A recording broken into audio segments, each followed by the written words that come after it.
Good morning, dear students. Let's start here the new chapter. This is chapter 6, and we are going to study about Asia. As all of you know, the Asia is the largest continent, and in this chapter, you are going to see about the location and the physical features. And in this chapter, I hope we will finish this in the 3 sessions. In the first session, we are going to see about the political division of Asia. So let's see here about the introduction. But before I show you we start this chapter, let me show you the map of Asia. As you can find here, this is a map given here, and you can find actually Asia together with the Europe. These are the two continents, but they actually forms the biggest landform on the earth. And even this Europe and Asia together, which is also called Eurasia, it is also connected by Africa by a narrow landmass, that is the Isthmus of Suez. Well, so here we can say that all these three landmasses, means Europe, Asia and Africa, they are together forms the biggest landmass. And even from the very ancient time, these are the area, these are the three continents which was known as the world, because large number of people who were living here, and this was a civilized world. And whenever they used to talk about the world, so only this part of the world, that is the Asia, Europe and northern part of Africa, was only known to that the world that time. Now even in your Africa, you have studied that it was difficult to just go across Africa because of the big, very extensive desert and the equatorial forest and the plateau region. So it was difficult to just go through to this Africa to reach in the south. It was very difficult. So only even in Africa, when we talk about in the northern part of Africa, Europe and Asia, this is the only known world during the ancient time. And up to the medieval period, this was the only known world. Well, after that, what happened when the people, the different explorer, they have gone to find out the new place, new ways, the new sea routes, and in that they just find out, like Christopher Columbus find out the new continent. He discovered the new continent, that is the America, that is North America, South America was discovered. Then Captain James Cook discovered Australia, New Zealand, and David Livingstone, he just was the first man who goes across Africa, and he just explored the interior part of Africa. Well, this was all these other areas of the world was discovered, that was all in the medieval period. So this is why let's see here about in this chapter, because you are going to study only about Asia. Well, now this Asia together, as I told you, with Europe, it just forms a one big landmass, and together we call this landmass as Eurasia. But again, why this one landmass is actually divided into two continents? Europe is a separate continent. What is the reason? The reason is the Asia is separated by Europe from a very well defined physical feature. So we're going to see that how this Asia is separated by the Europe.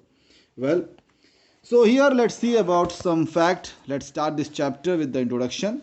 Well, and already I have given you a small introduction, and you can find here, first of all, let's see here about the location of this Asia. So if you find here, this Asia, from the north it is surrounded by Arctic Ocean. Then in the east you will find here there is a very narrow water body which joins the Arctic Ocean and the Pacific Ocean. This is called Bering Strait, and here you can see this is a Bering Sea. So this is strait, narrow water body is called Bering Strait, and it also separates the two continents, that is Russia, that is Asia, Russian part of Asia, and Alaska, that is the part of North America. Well, then here you will find here in the east there is a Pacific Ocean surrounding it. There are so many seas are there, but we are going to see the major water body, it is the Pacific Ocean. Then to the south it is the Indian Ocean. Well, you can say there is a Bay of Bengal, Arabian Sea. These are the small water bodies. So we are just looking about the major water bodies. So to the south it is the Indian Ocean. Then to the west you will find it is separated from Africa by a narrow water body, that is Red Sea, and then it is the Mediterranean Sea and Black Sea. So these water bodies separates Asia from the rest part of the world. Well, now here we are going to see that why this Asia is a separate continent, and though it is a part of a one landmass, it is a one landmass with Europe, right? So why it is known to be separated from Europe, a separate continent? Let's see here. So you'll find here, so for this actually I want to show you a physical map of Asia. There I will show you the physical feature, how it separates Asia from Europe. So here you can find here, this is a physical map of Asia, and you can find here there is, first of all, from the north there is a Ural mountain. This Ural mountains, they separates Europe from Asia. So it forms a very clear demarcation, clear separation. And then below this Ural mountain there is a Ural river, which actually originates from Ural mountain, but it drains where? In Caspian Sea. So it's a Ural mountain, then it is a Caspian Sea, and after that between Caspian Sea and the Black Sea you will find there is a Caucasus mountain. So, and then the Black Sea also separates, this is Asia, right, from the Europe. Well, and after that Black Sea is also, it is connected to the Mediterranean Sea, so it just separates, this narrow water body separates this Asia from Europe, right? Very, very narrow water body, but this narrow water body separates Asia from Europe. So this is Asia, and then as you can find here, this is all Asia, and then Mediterranean Sea is here, and then there is a Sinai Peninsula, right? So here this, and then Red Sea, it all separates from Africa. There is a one Suez Canal is there, so that also separates Africa from Asia. So like this, if you will find here, these are the very clear physical features. So let me just revise it once again. First of all, it is a Ural mountain, then Ural river, and then Caspian Sea, Caucasus mountain, Black Sea, and then there is a Mediterranean Sea and Red Sea. So they separates it from Europe and Africa. So this is how actually this is the biggest continent, which is known as Asia. So here, let's see here again here. Now, so first of all, we're going to see about the location and the extent of Asia. So this is very, very important. You may take your pencil and underline in your book, and you will find here the extent, the latitudinal extent. We call it first of all latitudinal extent. So latitudinal extent means the continent which actually is situated between which latitude. So you will find here this Asia is situated between 10 degrees south to 80 degrees north. This is called latitudinal extent. And then longitudinally means longitudinal extent is 25 degree east to 170 degree west. So this is called latitudinal and longitudinal extent, and this is a location.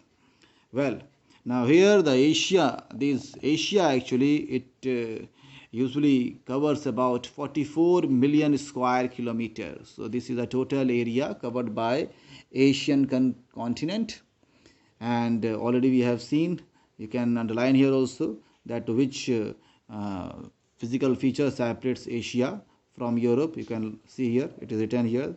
So Ural mountain, Ural river, that and includes the area between Caucasus mountain and the Black Sea. Now this region is also known as the Transcaucasia.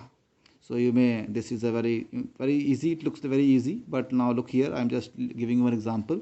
Now suppose this question can be asked, what do you mean by Transcaucasia? So that's very simple question. Now here is, the answer is also very easy, but the thing is, if you have gone through this, then only you can answer it. So the region, that area that is between Caucasus mountain and the Black Sea, this is known as the Transcaucasia. Well, now here you will find here there are the three countries, Georgia, Azerbaijan and Armenia. These are the small countries. They were the part, previously they were the part of Russia, but now as they are separated, they are independent states now. Let me show you these three states. Now these countries, now here if you find here, it is written here Georgia. If it is not visible, you can see here in your book, right? So here near Black Sea there is Georgia, Then there is small country Armenia and Azerbaijan.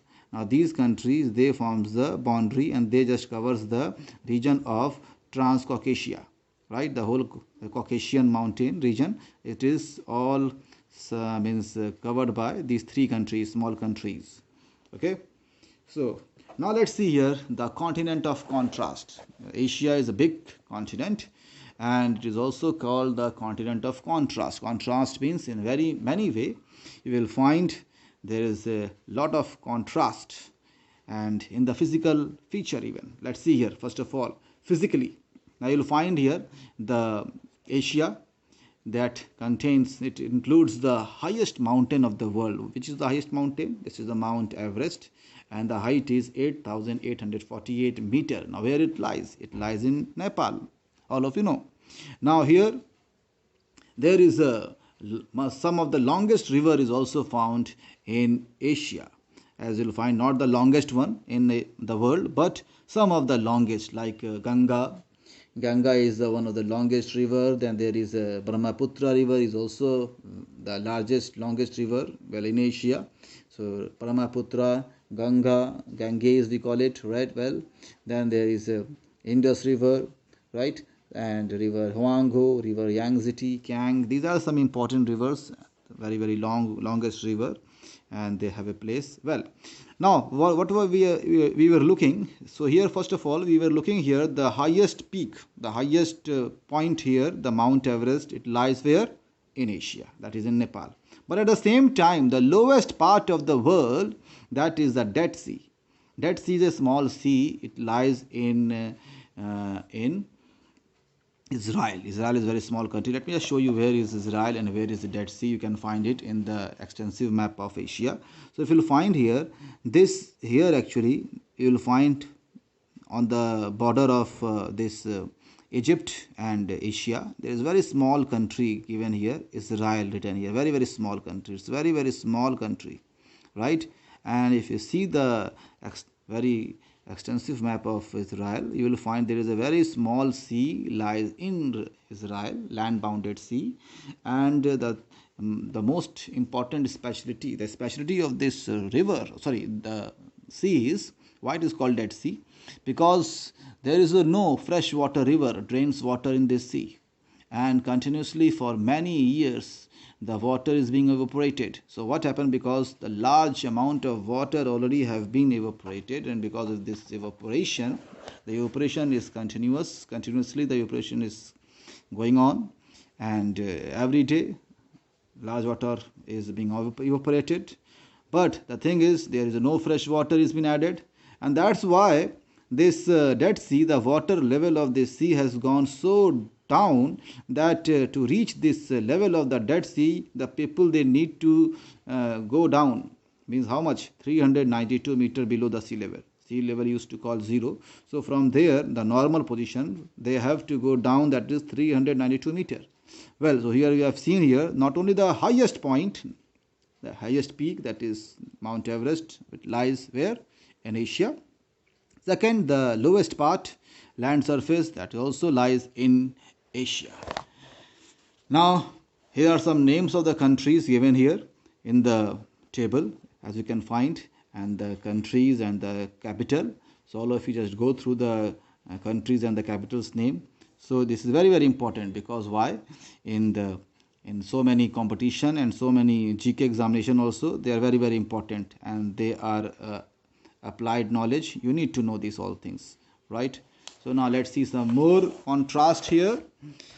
So now next is this is the one figure, one picture is shown here of the Dead Sea, right? You can find here that how actually, because of the continuous evaporation, the salt actually it is being just been solidified. As the water has been evaporated, the salt has been solidified. That's why this Dead Sea, actually the salinity of the Dead Sea is very high, that when the person they just jump in the water, they don't drown. Why? Because the density of water is very high. So there is no living being, no living creature is found, no fish even is found in this sea, right? That's why this sea has got the name Dead Sea. Well, Next is the climatically, if you'll find here. So here is the one place in Pakistan, Jacobabad. Jacobabad actually is a name, is the one place in Pakistan. And here the highest temperature has been recorded, that is 57.6 degrees centigrade. That is the highest. At the same time, there is a lowest temperature which has been recorded at one place, that is Verkhoyansk. This place is in Siberia, and here the minimum temperature, that is minus 50 degrees centigrade, has been recorded. So here we have seen the highest temperature, then the lowest temperature. And all of you know, must be knowing, many of you, that in India, in Meghalaya, there is one place, Mawsyngram. So, and Mawsyngram is known to be, here the highest rainfall, that is 1087 centimeter, has been recorded here at Mawsyngram. At the same time, here is the desert also is found, not only the Thar desert but also the Gobi desert in China. And this desert usually is recorded the least rainfall, that is less than 25 centimeter rainfall annually. Well, so we have seen here the highest temperature, then the lowest temperature, highest rainfall, and the lowest rainfall, all the regions you can find here in Asia. Well, this is why, because Asia is a very big continent, and so you can find a different type of climatic region is found in Asia, from tundra to taiga. Then there is a desert, tropical desert. Even the equatorial type of region is also found in the most southern part, some part like Malaysia, Indonesia. We'll see afterwards. So every type of climate is being experienced, and every type of vegetation is found here. So this is why you can find here the vegetation that varies from the mosses and lichens. Mosses and lichens usually are found in the tundra region. In the we call it Arctic region, that is tundra region. And from here to the lush green forest, that is of the equatorial region, very equatorial forest, they are all found here in Asia. So there is a vast varieties, vegetation varieties varies, right, is found here. Next is we are going to see the fertile river plains. So here, because Asia is also known for the many very rivers, right, many very important river drainage, and all these rivers, they just form the fertilest part of the world. As you can find, Ganga and the Indus river, they just forms the Ganga plain, Indus plain, Huangho river, and Mekong, Euphrates, Tigris, they all forms a fertile plain, Euphrates and Tigris. Usually you must be knowing about Mesopotamia. Mesopotamia is the ancient name. Now at modern name is this region is known as the countries which are found here are Iran and Iraq and Syria. All these countries are found in this land. This is the very fertile plain that is being formed by Euphrates and Tigris rivers. So this is how these rivers, they just forms very fertile plains in Asia, and they are densely populated. Then next we are going to see about the population. Now here there are the areas in Asia which are very densely populated, but at the same time there are some areas which are very least populated. Now you will find here the small population countries like Iran, Afghanistan, Thar desert, in Tibet, in Siberia and Mongolia. These regions and the countries, they are having a very less population. At the same time you will find Bangladesh, and then India, Sri Lanka, now Malaysia, Indonesia, they are having very high population. Well, at the same time you will find here first of all, this Asia is also known for the birth of the most ancient civilization. If you will find the three of the most ancient civilization, that is the Mesopotamian civilization, and then there is the Indus civilization and the Chinese civilization. They are all where they just lies where in Asia. Even you will find about the Egyptian civilization. So Egypt, actually you will find it is just found on the border of Asia, right? It was connected from the Asia. So the people from Mesopotamia, they have actually migrated to Egypt, and they have just started a new civilization. So the Egyptian civilization actually was started, or it was a branch of the Mesopotamian civilization, that is from very ancient time. Well, now at the same time you will find here this place, the Asia also is called or known for the great religions. You will find here like Judaism, Christianity, Islam, then Zoroastrianism, right, and then there is a Hinduism, Confucianism, Buddhism, Jainism, Sikhism. These all religions, they all actually the birthplace of all these religion is Asia, from the different countries like West Asia, then Zoroastrianism from Iran, and Confucianism from the China, and Hinduism, Buddhism, and Jainism, Sikhism from India. So these are the places all in Asia. Now let's see about here the political division, because Asia is a very big continent. So this Asia is can be divided into 7 political divisions. So you can find here the first political division, we call it East Asia. Usually we also sometimes call it Far Asia. Now here in this region, the countries which lies are the Japan, North Korea, South Korea, China, Mongolia, and Taiwan. So these countries lies in this region, East Asia. Then there is a Southeast Asia, in which the countries which are lies here are Malaysia, Thailand, Singapore, Cambodia, Vietnam, Laos, Indonesia, and Philippines. These are some most important countries. In South Asia, countries are the India, Pakistan, Bangladesh, Sri Lanka, Nepal, Bhutan, and Maldives. Together they forms South Asia. Southwest Asia, there you will find the countries like Saudi Arabia, Yemen, Oman, Bahrain, United Arab Emirates, that is UAE, Kuwait, Iran, Iraq, Jordan, Syria, Israel, Lebanon, Cyprus, and Turkey. All these countries, they just forms another political division, that is Southwest Asia. Then there is one term, Middle East. Middle East, actually we can't say that it is a political division, but actually it is a term given to this big part of this Asia, and together with Europe, together with the Africa, Northern Africa. Look here. So this term actually used for the Southwest Asia and Northeast Africa together, right? You will find here this is the region where usually the most important religion in this part is this Islam, and at the same time this is the major region known for the petroleum also. So usually this is a term usually been used in the news channel, and all these magazines, the international media have given this term Middle East for this part of the world. Then there is another political division, that is the Central Asia. In Central Asia, the countries lies here are Kazakhstan, Kyrgyzstan, Tajikistan, Turkmenistan, Uzbekistan, and Afghanistan. So all the Stan countries, right, usually they forms Central Asia. Well, not Pakistan is not the part of it. Well, then there is a North Asia. North Asia, usually there is a one country, Russia. Russia is a big country. So the Russian part, usually that forms the northern part of Asia. We call it North Asia. So this is the political division of Asia. Now we are going to see one more small topic, that is a CIS. What is CIS? CIS, the full form of CIS is the Commonwealth of Independent States.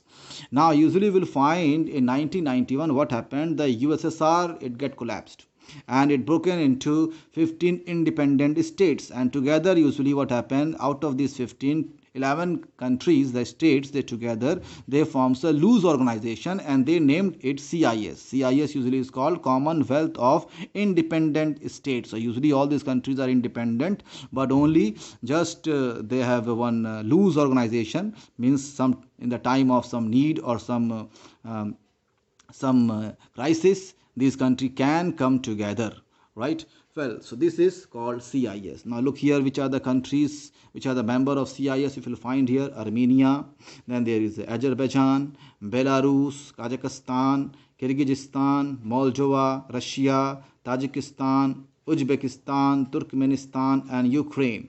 So these countries together they forms this weak organization known as CIS. So today only this much part, and the next session we're going to start, we'll see about the physical feature of Asia. So all the best, all of you just read this chapter and find out whatever the things you want to ask, right? So whenever you will get some time to have a live class, then you can ask your queries. So all the best.